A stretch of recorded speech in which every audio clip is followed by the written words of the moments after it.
Hi everyone, welcome back to my channel Gitanjali Storytime in Manipuri. Ngasi ana liza doiba wari sidi Brazil da thokiba 1946 da thokibani. Sigi wari se koi kai haitare paranormal haigadra, ancient demon or ghost haigadra or alien haigadra. Adudi wari sigi matung ina mayam gi thajabagi matung ile ko. Adi wari se hauzara age. Kano Mars ki tang Mari 1946 की मतम से कोई Brazil दा मोई की carnival तो मतम ने कार्निवल है इसे यार तीन चावबा मोई की फेस्टिवल अमनी को हुजिकी कनो ब्राज़ील सिदा मयाम जिंजना कोई की अराब पर लाइबा हाइतारे ने स्मॉल टाउन्स गुम्बा विलेज ता लाइबा जिंजना विचारना बथकना बयोमगा मतम खरा चलनी बिग सिटी सिंगदा चलगा हुजिकी कार्निवल जिंगदा पार्टिसिपेट तौरगा चादना थक्तना लांगदना हाइबडी जस्ट लेट इट गो की टाइप दा अदुमाइने एन्जॉय तौदोइनेबा अदुगा सिगी कार्निवल से हेग लोइरबा मतुंगदि मोइसिंगसे कोइगी रिलीजियस फास्टिंग हाइना मोइगी कनोमा लाक्तोइनिको मोइगी कोइगी कायदा ट्रेडिशन अमा अदु संगिदोइबा अदुगी मतमने सिगी मतमसे मी लोइनमक लुक फॉरवर्ड तौवे हाइबदि यामना चावबा कार्निवल नि आइदि करि हातारेने मयाम सिंगसिना नुंगाइबा कोइगी करम कांदा लाकदगे काइनागा खनबदुगुम चौबा कार्निवल मखलम दिसि मतमसे सिगी कार्निवल की मनुंगसिदा मयाम सिंगसिना नुंगाय हेक्ता कोइगी ngainari मनुंगसिदा रेसिडेंट मफम अमा लै विलेज हाइब्रा नत्रगा स्मॉल टाउन कोइ मी यामा ताबा नतबा अकोइ अमेज़न जंगल हाइतारेने ब्राज़ील की खरा रिमोट ओइबा एरिया अमदा लैबा मफम अमा लै ममिंगसिना आरासारी गुआमा कोवा मफम अमा लै को असिगी मी सिंगसिदा लैबा मोइगी कोइगी टाउन होगी मी सिंग हाइतारे विलेज मचा मने मोइना हाइबदो हुजिकी टाउन सिदा कमाइना तौगे सिदा चर्च म चाउना मयाइदा सारगा लैदुना टाउन लुगी सेंटर होइतारे को अदुगा मरक मरक सिदना कोइगी संगी हट हाइतारे हटना साबा युम खरा लैरगा अदा मोइ मयाम सिंगदो पुलगा दुमाइना मी चाम मुका ताबा हाइतारे चाम चारी मुक ताबा अदुगुम्बा मफम मने हुजिकी फेस्टिवल सिदा याउनिंगदबा नुपा म लै अदुजु आरासारी की विलेज की मोइ हुजिकी टाउन सिगी नुपा ने माइ ममिंग सिना जोएल प्रेस्टिज फाइलो कोबा चाही निफुगा मरी सुबा नुपा म लै को मादी सिगुम्बा कोइगी केतारे मा सेमना क्वाइट ओइबा यामना रिजर्व अदगी मी लांगबा कोटबा मी गैदरिंग तौबा खोपस मादे कया हाइनदबगी मादे चटरोइगे न तौरे माइ नुपीस द मासु कोनो लै माइ मचा मरी मगा लै को अदु मचा सिंजिगा माइ नुपीसिना चलुसलाउ खोलुसलाउ तौबस माना असनोइ चलगा एन्जॉय तौरसो आई हाइनदे मी याम पुनबा दगी दुगी हुजिकी फेस्टिवल सिदा लांगबा खोटबा जगोइ साबा दगी करी हेतारे दुगुम्बा मवोंदा याम हाइनदबा नुपानिना मा नोइ दुम चचरुरो आई अयुंगंदा कोइ सिगी रिवर अमा लै अनपदुदा अदैदगी आई nga फाबोइना चचरगा आइना नुंगाइ माना नुंगाइ जर्सिदि खोइगी नेचर दा लैबा अदगी उवा अदगी कई नो येंगागा लैबसे सिगुम्बना हेना नुंगाइ जै अदुना आई माइगी बेस्ट फ्रेंड अम लै अदुगा चलगा आई nga फाबा दुम चचरुगे नोइ दुम नुंगाइ जरुरो ना दुमाइना तौरगा हुजिकी फेस्टिवल सिगी अदे मोइना चक्कतौरिबा अयुक्सिदा nga युंता सिदा माजे हगोलगा माना माइगी कार्ड होइगी खोइगी संकरे तारेने कनोदा सगोने चिंगनबा कार्ड अमने तौरगा माजे चखरगा माइ नुपीसिन चलमदाइदा आई युमसे मपानदि थोंगलोलमगे अदुदुगा थोंनाउजे खितंग हांगतोमगे नंग थोंनाउदो होरेन आतारा चिखलगा युम मनुंगसे जुम चांगो खोइना नंग कई नंग हलकपददि अखोइ लेरमरोयेना दाइना माइ नुपीगा मबानीसे वरी सारगा माजे होय तौरगा मुसाई मफम चखरे होइगे डर्ट रोड मयाम हाइदि लंबीगे फजना सेमद्रिबा मतमनिको अदैदा चलगा माजे माइ ममानबिदुगा फिशिंग तौबो चतोइनिको फिशिंग तौबो चतोइसिना मोइदो द फॉरेस्ट मचा मलालगा Amazon and Hygiene rain forest ni moy laido Brazil aizibo koigi Amazon real koigi rain forest ne adaida sang ma ja chalaga chati ko ba river am lai ada koigi ngakra se catfish ne moina hai ko asi je yam phaba mata moi bagi ma de du pharu ni ne moi ni se lai koigi ayung ta du hagulaga ma si nature gi no alak pagi uchek mayam khong ba dagi di sa sing kai craft sing do uraga mana perfect day, this is my day kind of match. Khajara haraure moise laaga hujiki mafam sida nga phaba hore mai mama na siga adegi nga pha na sum matam do khangaudre nu haidi numit tasale ado moi ziki forest rain forest amazon mafam do yam phajara ka su numit tara kanda di yam dangerous oi kai no abida moi gi sa adagi koigi aina haido koigi sanga achauba yam leiba mafamnina rain forest nina kuina leiba yaroi numita sale chatlase namai mamana badune maga sai mana phari banga jingdo loina moina sagi sangari manba hai card amadu da hapsale hapsalaga moyani kakha mamana baduna sagi sangari gi maningi hai tare ne card tu da tonge mana sagono tawra moyani je thoudore thoudora moina lambi mas maina takai khai ba lambi ma lei ko moy sagi tauna somna kanam chakhiba somna kanam tauna ma chakhibagi ada mamana basidi Ziki town nakan gi site amada leiba sida manu kumtharaga ai sida kumthawrage haraga mana nga du mabani yenaraga moyani je khoigi bai ke tawnaraga amaduna mamana amaduna madi mayum sunakpa amaduna mai makhong dum chakrage nangsuna yum yongnoba chatlon hainaraga moyani je to khainaraga joel se mai gari du mai sagon gari du thawraga lai mana usually haidi sumaina nungdangda thawraga lakpase yam nungai ko haidi ma mongonda nungai jaba ko thawai mi chaka yengdana adagi sumda kano naga khoigi makunaga aulnaga huting torokpagi makunaga khongakpagi adagi adugi khoigi nungdang khoi nungai rakpagi nungdang oiram oisalakpagi nungdang oirakpagi tin kang adugumba maje dugumba yamna Seperti kaya tadi ni, chakpa yang silent gumba pamba, dugumba nupama oiba ni namanya dum harau oiba. Harau was masih maigi sanggon sida, masih maigi kuzaki Joels na maigi village hai tadi ko, main town macam sida sumlak pa sida. Masih kainoma feeling ama, hadi mangonda kainoma ma strange weird oiba feeling ama power oiba. Hadi masih kananom na yengi hai base kananom na masih watching to we di kananom na yengi si masih kan maga masih happy masih haina dari di karai dagi no aina khalli sibo mamngam mamsulak pani na masih na hangai sagon ga se tamda thau je hantak ti sagon ga se masih kata kaya haina kharaga thungna ga masih tawak ni ko sum chatlaga mai ki khungang ni changi khudingi mai nga sai gi mi mana kana gumbam na kari gumbam na masih yengi hai base Hawakpadagi masih yakto na masih nakan da muyeng amada muyeng maning da muyeng kakat matak da muyeng haidi masih kaino may am haina da mangonda na hangay mana dugam na nungay na chatliba kano se mangonda numisi de kanom tawre aduga numisi so koy pura koy kuntak dansi do koy mayam singje loina festival do da carnival do da chakhibani na masna lakpasida chi aga koy kaya da ghost town hai tare ne haraga koy dis haraga na kuntak lansi bagi type da dojo jungle gi hagi Amazon gi jungle gi rainforest manungda mathanda ma jinga ibagi tawbagi baji masaje kanom tawre hainada ba henjale edi karam maina no aigi ngonda sam nungai taba feeling faurisi bona ma jamani mamangi amada tawra ma laga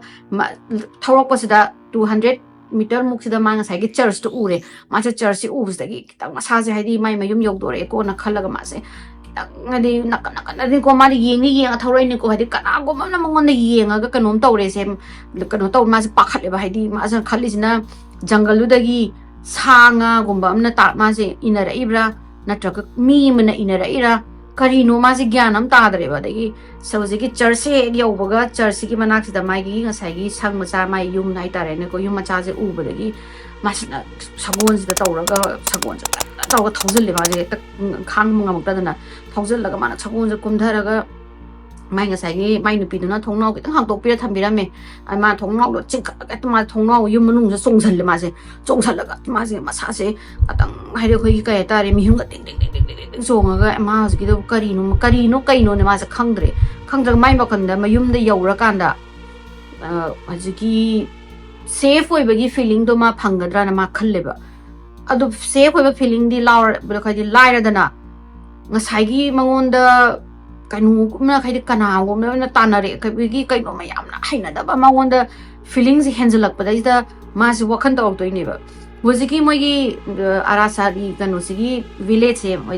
moina hor ko matam sida yamna superstitious oiba hoigi ka tare khungang macha ma oiba jani moigi da abandoned mine am lay hadi kanangum bam season adraba yam kuiraba mines am lay ko adogi mine sida demon nama antragana devil nama thokla aga nungdangda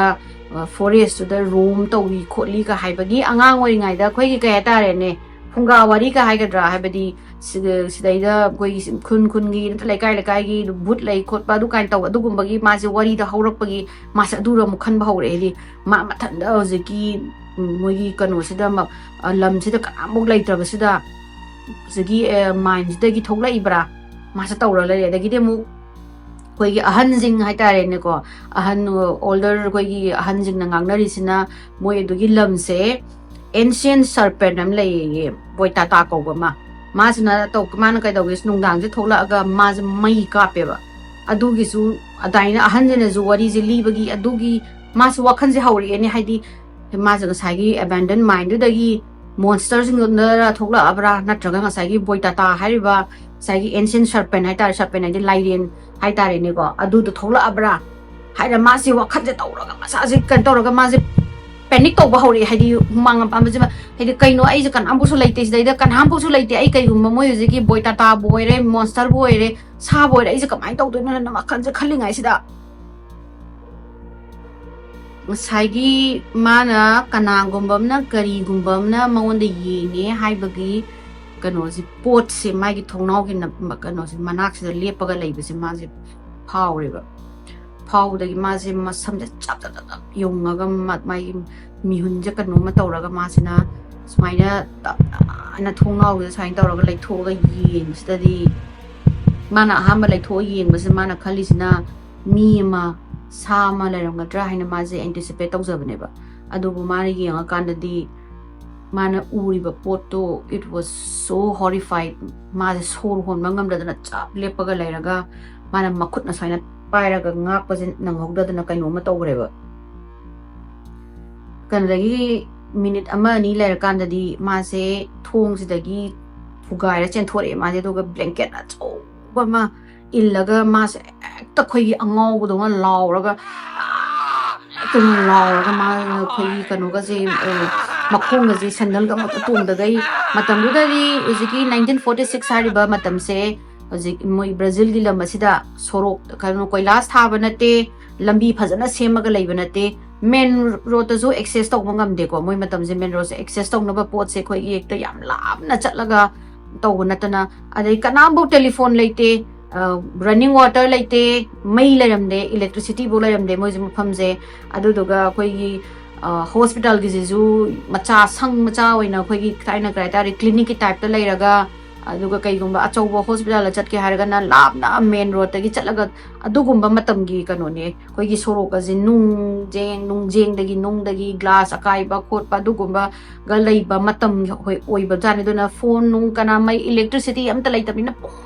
mam ba du da ma sa angau bo sa ga hu ji ki makok ma sa de kano ji blanket achau ma injala ga ma je na ta ngok chen na ra lak tu ai to ma je haina kari hai tare mindlessly ma je chen chela ga kana ro bom ta bul ura di kana ro kom ta lai ra di na ma je chela law ra ga ma na law ri je hekta khoi incoherently law doi ne bai ma thok maram khang da ge mangon ma je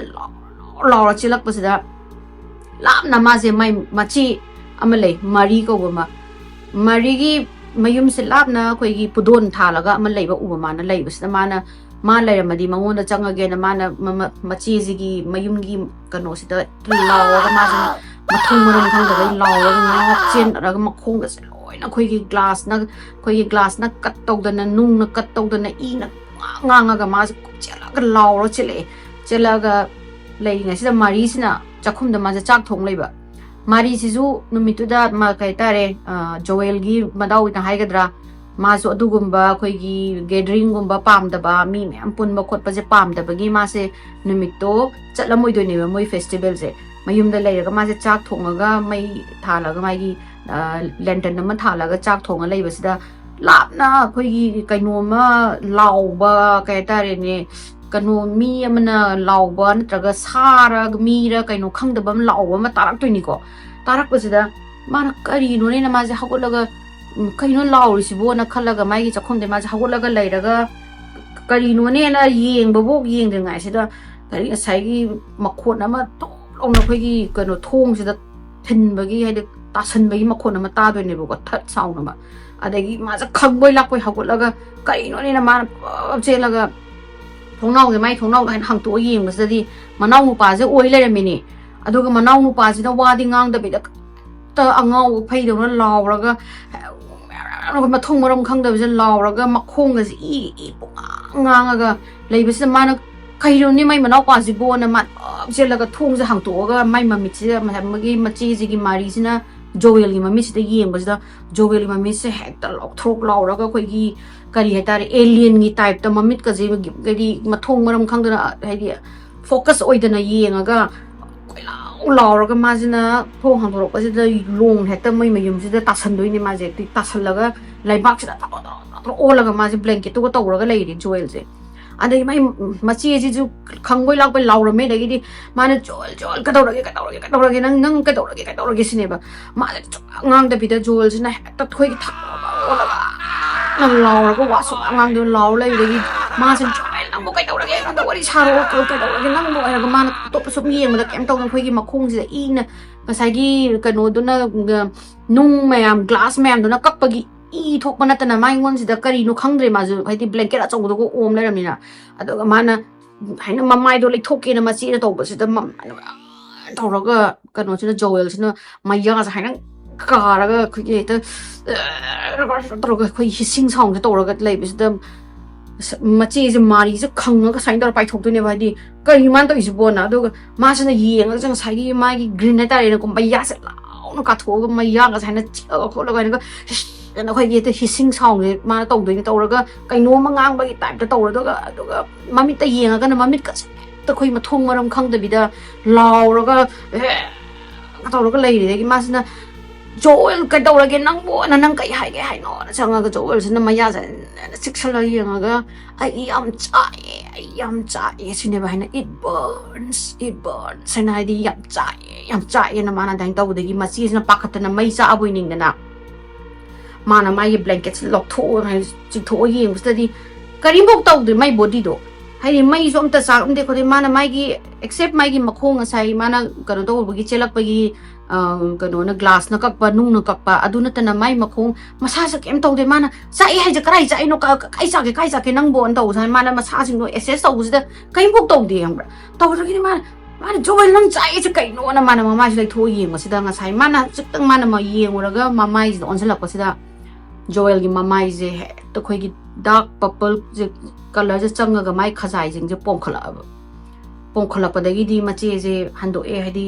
kari no sibo tawri sibo na ma je back tawraga mana Joel ka dawrage nang karai da nang na sibo nang je ka dawri no kholi no ma so wa ngam da sai mana maya je chi ga maya ka thoga tawro law da na law ga lei ma di du ga mamai je sum pongkhala ba purple color changa ga adagi mana sidi ai kano taw de ai atopa gi help log da yara roi nang atang lai ramo ai help log ge na ma chi se thong hang to che thore chen thora mana other side of town ko ma lai bista nupa ani khak mana khang me sate je moi gi town gi sheriff ne adoga moi gi doctor kano siga moi gi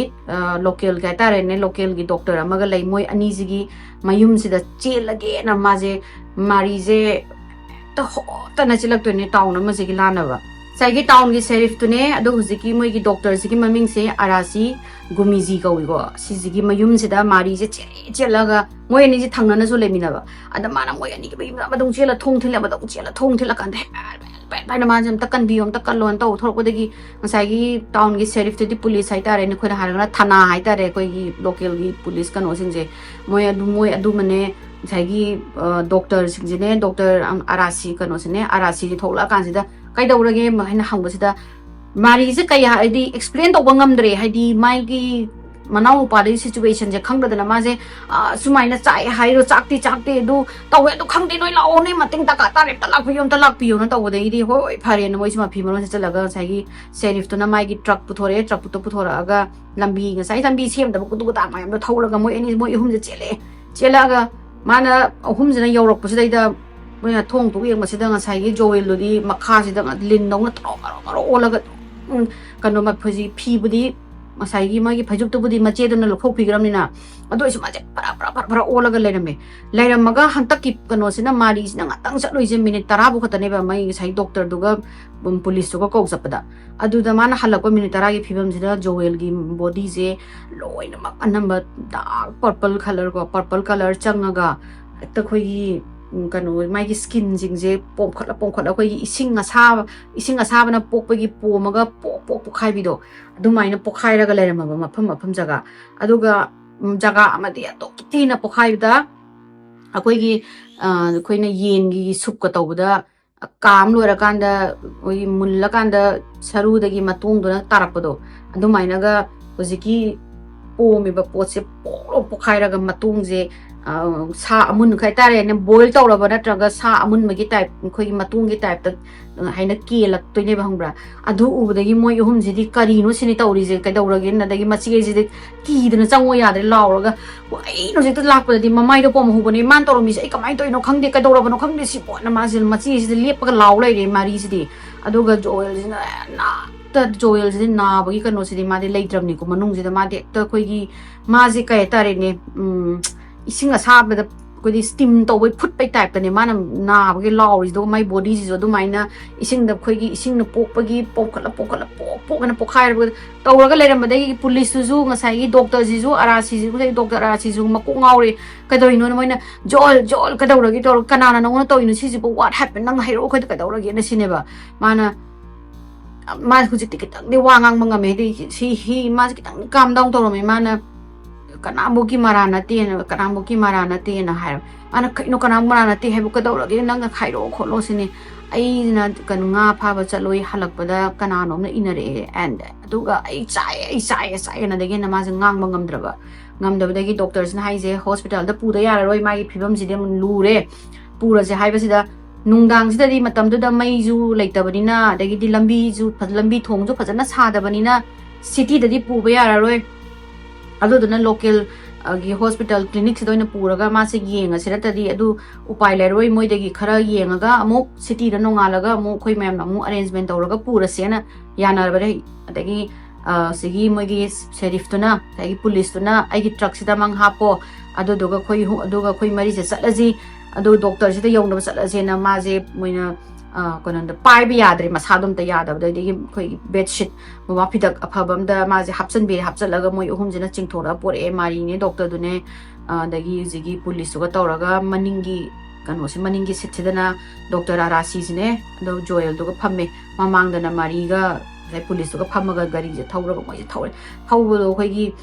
lambi khoi kuduk dak lai bani na khoi gi jacking da lambi jina kano gari chungbaga joel jina ana lauraga mai body degi matung ama puklum kelak toine ba arasi jidi yeng bangam dre ba arasi jina hang on joel khoi doctor yaudore kai nang ngai khoko ma ja domai na thema lai khodo he gari mu chung ba ana mu lauga mai gi masagi kano degi matung ama mu khoi gi sa amun bana kelak kodo domai na pup long na kela abjani degi uchina moi doctor de yaw degi moi chan law ko laga in emergency ni khop nai taw degi moi nurse doctor le ma jeng na changjala ga ma je will in tawra pusala ga private room am da thamaga doctor ji yeng basida doctor je kari no khangdre ma do ma de ma punsi gi ma hai je ai di punsi da sigum burn ji udari kari burn no ma kari laina no kari no moi je khangda na moi ma ko khotna le re kari no na adi suna kan da joel na law bone khong bone to bong khangda bidagi moi nai je ai khoi kamai na layeng do no treatment je haira roi city da satadi ado huji kidi magi ana ba je phanaba painkiller khoi amwang ba dose ta piraga magi ana ba je harm ta ko han bi je na moi na painkiller ba je mangon da kapsan medagi ma je kitang ngana ba pharak ko di phare aga ju Uziki naba pharen tawringai manungsida mai body je mathanda pumak toini ba manungsida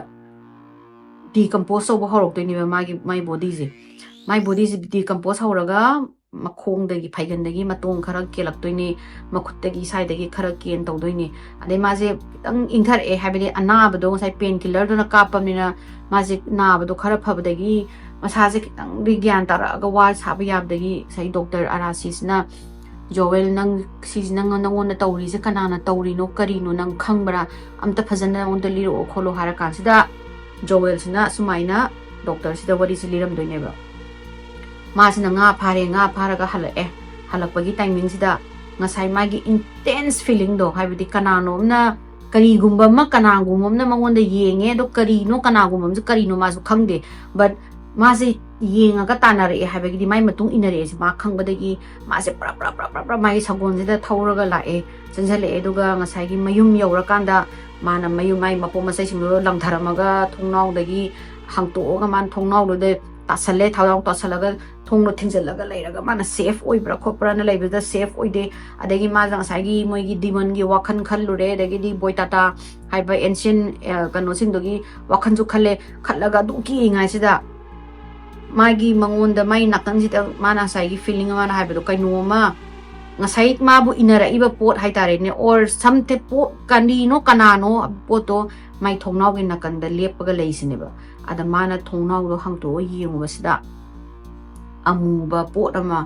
tawraga haina tawraga mangonda chapuna yengaga leisini ada mana yengaga mana laurga sumaina maning do hando oga makutto khumngen tawbasida khumangam ringa sida hojeki amubasidagi bright light ama kapthor emon re guma monda kapi esini kapaga magi mamit ka mathaba kada re sina paleba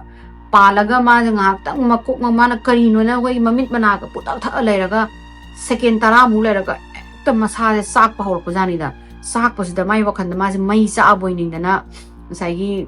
magi mayum dagi mana blanket chaudura kupsalaga mai do koi mai cha koi jum mai yaudaba mai do mut abane na blanket chaudura kuptharaga ne mana chelai mana do dagi chelakpani chela aga koi kari tare ne village dagi kana gom mating to bino na chelakpa village kana bu layamdre town dudi koi pura khuntak lansi oilarame ada machi gi mayum do ubudai ma machi gi mayum da chelakpani khotpani na hairaga wari je liraga haina non thabasida wari je loibaga mai gi makhajai sigi da matung jama pon kilaktoineba kelakpasina makhian mai gi jo season je loina expose tawdoni hekta mai gi bod mai gi phibam je moi da laiba doctor nurse adagi hujigi yengiba doctor arasi jisu ngangi hapkashan hangiba doctor arasi jisu makko ka jing ma sa abaneba adagi police ju kanogi mayum da chele joel gi mayum da chelaga mu yengore haide chalaga mu yengore kharai da ma mai cha ino mai mayum sibu kai dawrino kholino na ada mai na sai yeng masida mai mayum sida karim bok tawram deba smadi ma koi gi candle chicken sak pagi kano mami bo lairamde ke mai khet maru gi mami bo lairamde haidi mangonda ngasai kapa e haiba potu dugi kitang asai thongnaw daga haidi palam bayai na duku maga mata lairamde it was nothing kaim lairamde ba adagi doctor sina la aga hai kano sina police na la aga hai se doctor arasi da sumayam da so mai gi mayum du dadi mai chakpagi mai thapagi karim bok laite problem kam it was pristine haidi kana haidi mai nu pirun thamamba loshalaga thamamba imungdo adumaina dum lai hawi kana maina tawrino mai asisi bona tawre adagi di doctor sina phare nang adudi kanang huziki kapa iba poche kari mange nongonda karino hare kansta mana it's not from this world and hare doctor arasi na soidrabra nang nongonda huzigri kapa ise mi nate ko hai khulai paiba mi sunate kan ambu kem na tabra khotabra man haibda sungna nate it is not from this world hai asigi kano sidagi world sidagi nate na mana dumaina doctor arasi da khumga ma se tapna haidin pain killer do pharakpagi pharaga ma ngasai khajai matong ata badoga mana do nurse da isingam da thake na haiba jani ising thake na haiba nurse na ising je pi ba samana ising je thakpa sida makhanaw da sang da bida nakan dagi drip oina mai thakpa ising do sundagi loina zoro ta doine ba taraga mai gi body je loina mak decompose tawraga loina pummaga pung mari le rakanda ma je sigre ade ma je sira matung sida doctor sina mai gi death certificate sida kari doino khangdre moijo ade moina amphok udriba amphok ba khangda ba potnina moina just heart haidi cardiac arrest adi ngasai gi chakudagi cardiac arrest adu moina haibado generalized burn haina kari tare ne burn khoi gi yamna kari yam high level of burn hai tare adu tawraga sibanen death certificate kanu da mai gi death certificate ta oina iraga pi moi je pibam khangdana ado ngasai gi joel gi family sina di thajari se ngasai gi boitata hariba moi gi ancient lin nama laire nama khoi gi mai kambido adu duna heart inena moi je thajai adagi di khara man thajari sina moi gi ngasai gi abandoned mind dagi monster sing thoklapdo aduna tawbane na mu haire moi je kari noi da kanu to kari hai dui no khangdre da ngasai gi mai moi khallije the most reasonable thing ma khara koi khara ka tarene superstitious oiba kano nina mafam nina je boita ta na tra diman na haire but khara mana haije joel se high dose of radiation khai adugumba amada expose tawba mali government na akoi gi secret weapon gumba secret kano gumba koi gi weapon gumba saraga adugi testing do tawbudo moina joel da tawbani na khara mana zo hai adada moina hai je it's impossible 1946 ki matam hai sida Brazil da adu dugi doina high concentrate oiba koi gi radiation adu zu ma kha kapaga surrounding jing da mata kap da koi gi kaimbu sok ta ba hai ba je impossible adu de develop tawdri hai ba moyin kanabo adu gi sahi du da di adu gi weapon no develop tawroi adu da na aduga kari dawbagi government na sigi farmer amada changa ka dawbagi tawdoino why not other place adi mayam na khangdaba kono da leiraga su adu leiju leiba sungloi leiroi na moi doina marei jong tongnare ko adagidi huziki kano se joel gi wari je tongnaraga doina sum amana ma hai toroga leirakanda adu huziki joel na sibse sisna aroiba oiroiba moi asigi mysterious oina sigi 1970 da hadisa koi joel na sigi ba chahi kunthra gi matung sida several people ko hai mi kaya na ne report to wala to hai report to rok to ni hai dim kano da gi soraren da gi koi gi kano man ba saucer man ba hai dare ni ko do la aga mai kap thara aga moi du na moi gi re do na burn to da masa da blister thok ta na purple color changa ga same as joel ko adu minus skin ke la khot la ga si pa khot pa gi report se mayam lai report se mayam lak pa da gi di mayam jing jina hai di kano to re hai moi se UFO na attack to bani asigi mi jingje adagi di huziki joel se moi UFO na la aga moi huziki pai ba huber moi na the black figure ma taw le bido adu na UFO ge moi ge saucer do ni adu dagi du ga sai gi re ka pa iduna moi na weaponize oiba koi gi alien gi weapon ni moi na du ka pa ni adu na si bani khot pa ni na do mai na mayam na theory to ro pa dagi di asigi thabak je military operation to ne ba kari no na military yaw moi na thijan doi ni 1977 ga 78 ka sida military sina operation saucer na ko ba moi gi jiki matang sida yengsan do gi tawdoi ne tawraga moi na interview mem lawdana khotna degi di moi sina thijan dana khotna phana kuina tawe tawdo moi na last moi na thokla ga hai je ngasai si gi ba meeting atopa several people moi gi si ba degi joel na si ba do it's not UFO moina siri do paranormal na moina haire habdi something that we cannot explain and I thokle e do mayam sing na thajade mayam sing na haije government na losan bani masi je kanoni sini UFO la aga moina human being da attack to we habse ka do bagi yadrino khotrino na ya hoi amna conspiracy hoi theories mayam naga dagi adugu mayaning da ba mayam phongdok tana tawraga ziki wari se budi huziki news se budi adu mana tawraga loisan ge adu mayam kai khange sipu moi ngasai gi ancient demon do manbra adagi karo adagi moi minds dagi tholakpa or kan khang de government na same ba weaponize oiba highly koi advanced koi weapon oigadra natraga na alien adi UFO moina koi flying saucer moina ga haido moina la aga human being da moina attack tawbra adudi mayam na kai khali bedo ai comment haibiramo ai gi wari sida loisan jarage mathangi wari da mu thengna rasi mayam ai gi wari format si mayam na pambiraga di like tawbiyu share tawbiyu subscribe tawbiyu ado mayam na yengbiyu mayam na view yamba subscribe khoi gi subscriber hengalakpa view tawba yamba helakpa se ai wari ma'am lininge so please keep supporting me and don't forget to share do subscribe button duga nambiramu ko bye